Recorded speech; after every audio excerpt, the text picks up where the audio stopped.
Alright, it seems everybody and their mother has decided to do character videos on Puss in Boots, so screw it. I might as well join in that bandwagon. And let's begin with... Little Jack Horner. Yes, Little Jack. He's not exactly that little anymore now that I think about it. Anyway, let's begin. Alright, so who is Big Jack Horner? He is one of the side villains in Puss in Boots, and out of all of them, I gotta say, he is my favorite. Sorry, Goldilocks, I don't think I will be doing a video on you for a while. But Jack. Jack is a lovely character. He has such a pure and simple desire. He wants magic. Because unlike any other fairy tale creature, he can't actually do any magic. He's not magical in any way, so what does he do? He goes out into the world using the finances from his baking empire to get all sorts of magical artifacts, ranging from spells, to books, to phoenixes, to unicorn horns. Baby unicorn horns. Why? Yeah, well, he doesn't really know why. I mean, they probably have some magical properties to them. I mean, the unicorns, obviously they'll have something to them, right? So he collects them all and keeps them in his little study, I believe. Now, what is his motivation for the movie? He wants, well, he wants what he wants before. He wants all the magic in the world. All for himself. And to share it with nobody else, as any true proper villain should. Bless him. He is honestly a return to form to just some pure evil villains that are irredeemable, completely unsympathetic, and honestly, just there to be evil for the sake of being evil.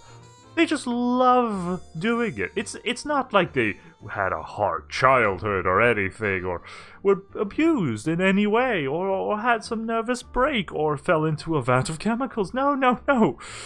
He always was like this. And he's never gonna change. And that's why I love him so. He honestly is comparable to Dio from JoJo's Bizarre Adventure. If you haven't watched it, I recommend it solely for Dio. I have forgotten most of the cast, but Dio stays. Why?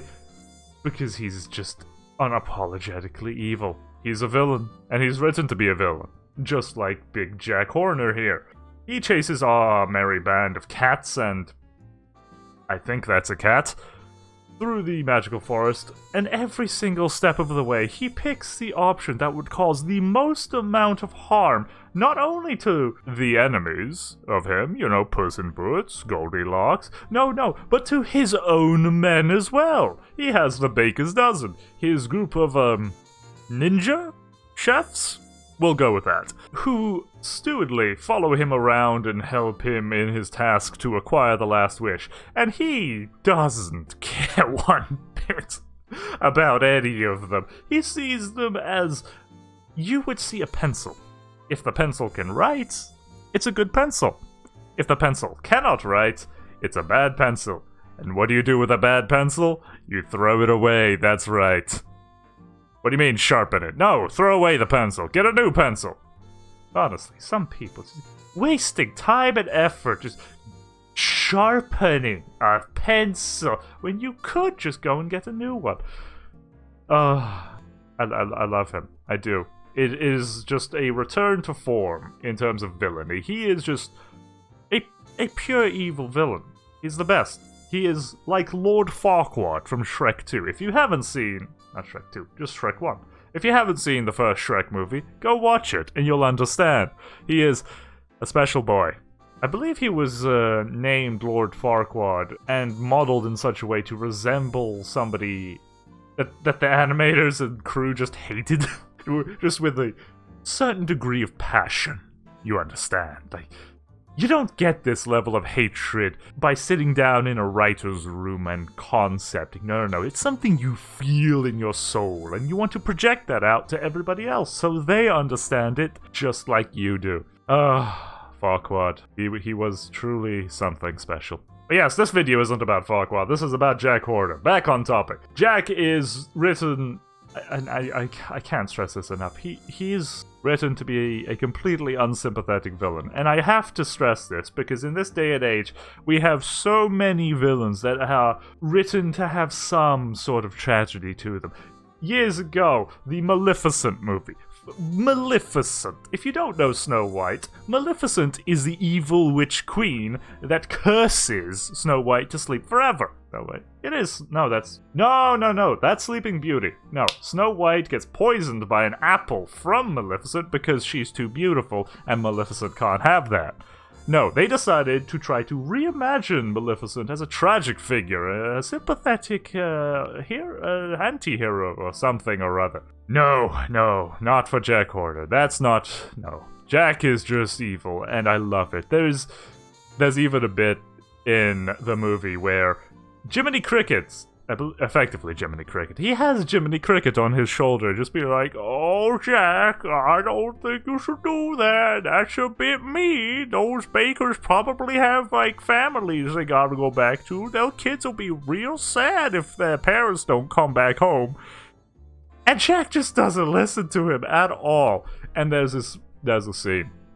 It's the scene, and I love the scene. It's just like, granted it is a subversion of Jiminy Cricket, who is supposed to see the good in absolutely everybody and stick by them all the time, yada yada yada. I fucking hate subverting shit.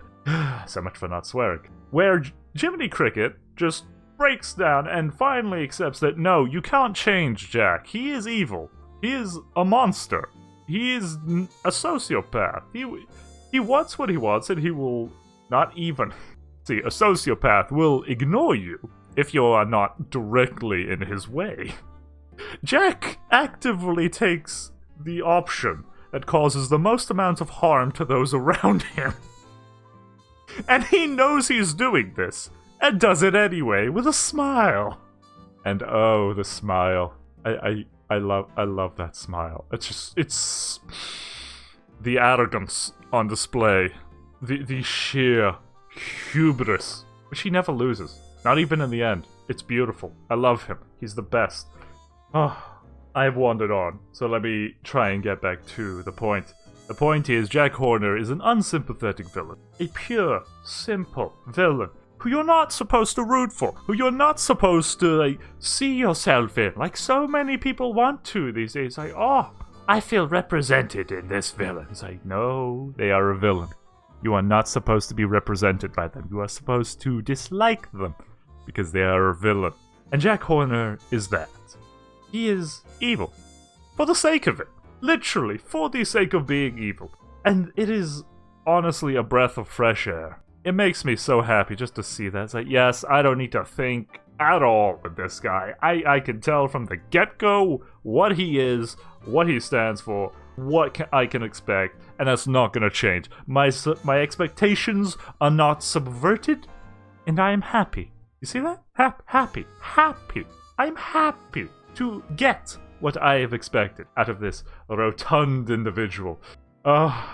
And I doubt I will ever get something like this for a while. God, that's making me sad. That is making me very sad. Jack Horner, everybody. A lovely breath of fresh air in the land of villainy. I am going to miss him. But who knows, maybe he will come back in some fashion. Wishful thinking, I know, but I like to believe. I hope you have all enjoyed this video, unscripted as it was, and I hope to see you all again next time. Have a good day.